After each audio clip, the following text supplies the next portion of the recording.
I'll never forget the day I was slapped by a store manager inside my husband's own boutique. She had no idea I was the billionaire's wife, the woman who actually owned the place. I was dressed simply that day, just running errands, but what happened next changed everything. Hey everyone, I'm Angela Martinez, and this is the most humiliating yet eye-opening experience of my life. Before I dive in, please hit subscribe and the bell icon. Trust me, you'll want to hear this one. 2 years ago, I was just a regular girl, fresh out of college, working long shifts at a coffee shop, struggling with student loans, and sharing a cramped apartment with 3 roommates. Life was simple but exhausting. Then came Daniel. He came into the cafe every Tuesday and Thursday, always ordered a black coffee and a blueberry muffin, and always left a $20 tip no matter how much I protested.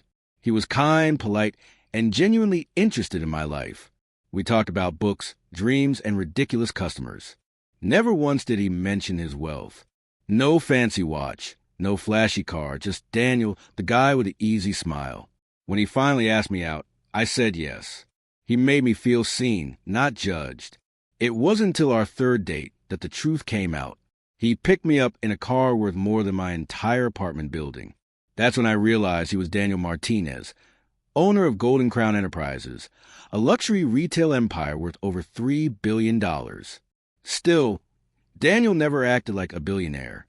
He was down to earth, thoughtful, and humble.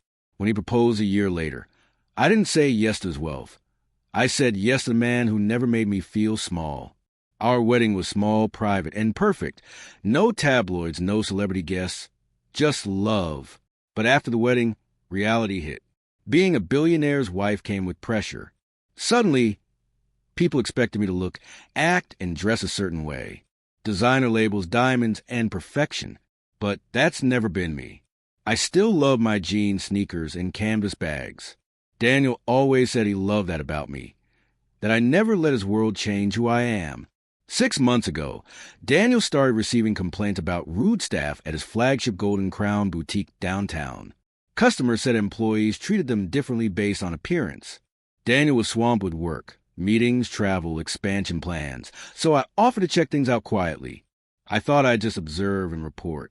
I had no idea I was about to live one of those very complaints.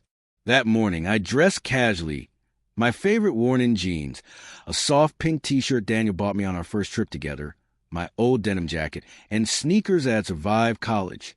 I left my designer bags and jewelry at home and grabbed my trusty canvas tote. When I looked in the mirror, I saw a normal 25-year-old heading out for errands, perfect for my undercover visit. The downtown Golden Crown Boutique is Daniel's pride and joy, a 3-story masterpiece of marble floors, crystal chandeliers, and high-end fashion from around the world. I should have walked in proud, but the moment I did, the room fell quiet. Conversations paused. Eyes turned toward me, judging, sizing me up. The sales staff glanced at my outfit and looked away with subtle smirks. Customers whispered behind manicured hands. I felt it immediately. I didn't belong. Still, I tried to focus. I walked slowly through the store, admiring the pieces Daniel had hand-selected. A purple silk blouse he'd once gushed about, an elegant gown I'd seen him negotiate for months. I reached out to feel the fabric when a sharp, condescending voice cut through the air. "Excuse me," it said, dripping with sarcasm. "Can I help you find something affordable?" I turned to see a tall woman in her early 30s. Impeccably dressed in a cream suit, hair flawless, makeup perfect. Her name tag read Madison, store manager. Her fake smile didn't reach her eyes. "Oh, hi," I said politely. "I was just looking at some dresses." Madison let out a short, cruel laugh loud enough for nearby customers to hear. "Honey, do you even know where you are? This isn't Target. The cheapest thing here costs more than your entire outfit." The word stung like a slap. I felt my face flush, but I kept my voice steady. "I understand it's an upscale store," I said quietly. "I'd still like to look around." She crossed her arms, amusement flickering across her face. "Look around? Sweetheart, this isn't a museum. We don't offer window shopping for people who can't afford anything. Maybe try the mall down the street." By now, eyes were on us. I could see phones subtly lifted, ready to record. I felt humiliated, but more than that, angry. Angry because this was my husband's store, our store, and this woman was everything the customers had complained about. I'm not causing trouble, I said firmly. I just want to browse. Madison leaned in, lowering her voice, but still loud enough for everyone to hear. Listen, I'm being nice here. You're making our real customers uncomfortable. People come here for luxury, not to look at this. She gestured at my outfit, like it was something filthy.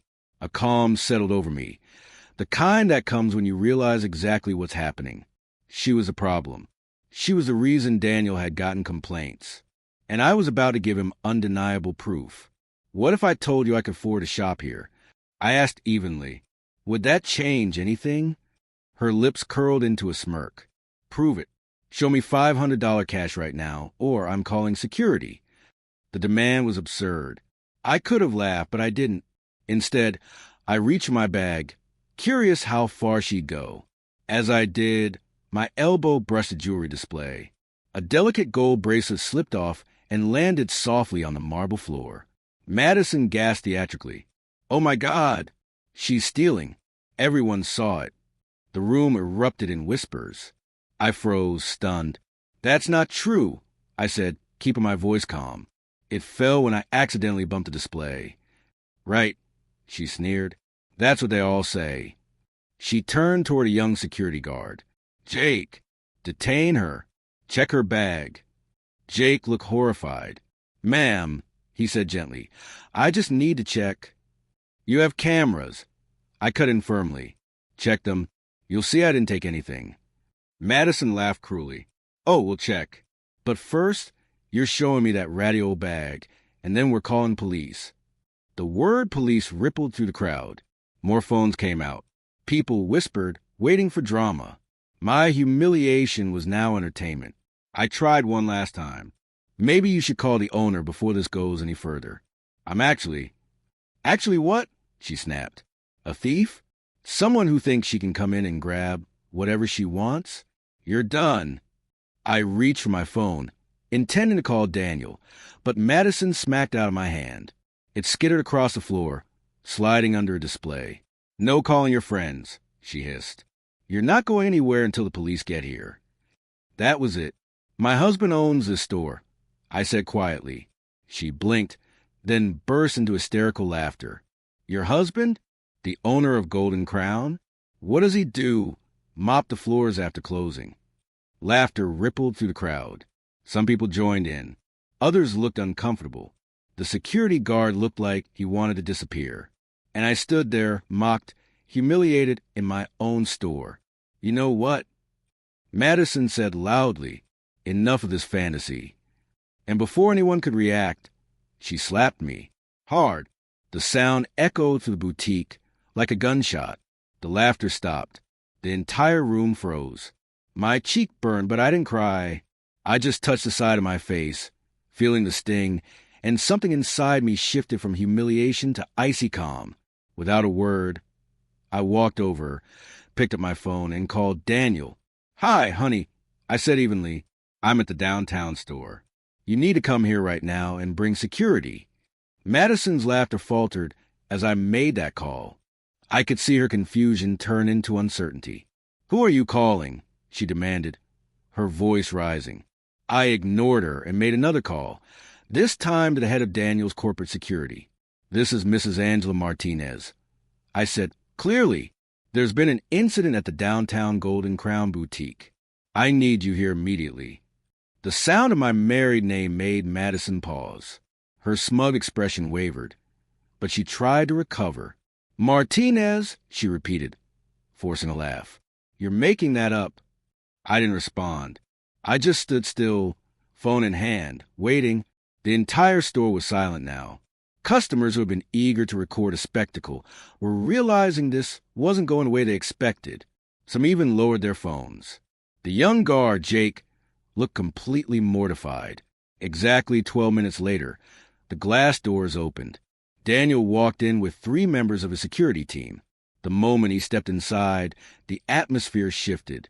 He wasn't wearing a suit or flashing wealth, just a simple shirt and slacks, but his presence commanded attention. Everyone seemed to instinctively step back. Madison's face drained of color.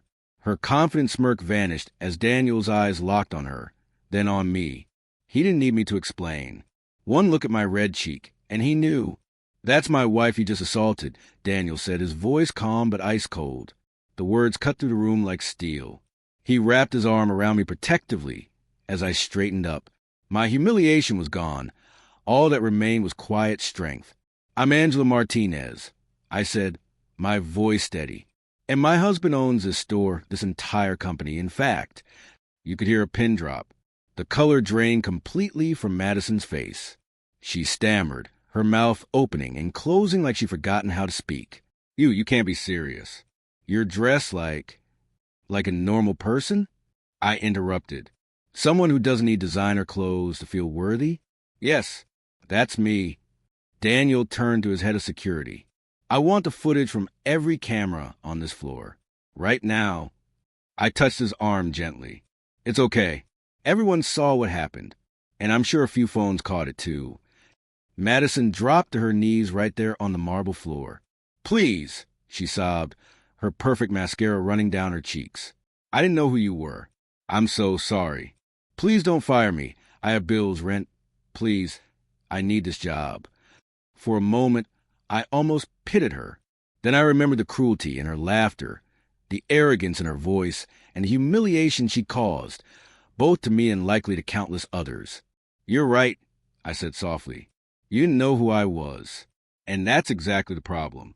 You shouldn't have to know who someone is to treat them with basic respect." Daniel looked at me. "What do you want to do?" he asked quietly. I took a deep breath. I could have destroyed her, pressed charges for assault, made sure she never worked in retail again. But what good would that do? "You're fired," I said finally, my tone calm but firm.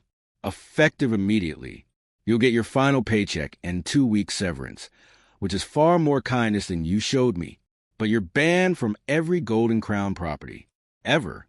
Madison nodded through tears, whispering, "Thank you," as Daniel's team escorted her out. When she was gone, I turned to the stunned onlookers. "What happened here today was wrong," I said clearly. No one should ever be treated the way I was, no matter how they look or dress. Everyone deserves respect." Some people nodded, ashamed. Others murmured apologies. Even Jake approached nervously. "Mrs. Martinez," he said softly, "I'm really sorry. I should have stepped in." "You were following orders," I told him gently. "Don't worry. But remember this moment.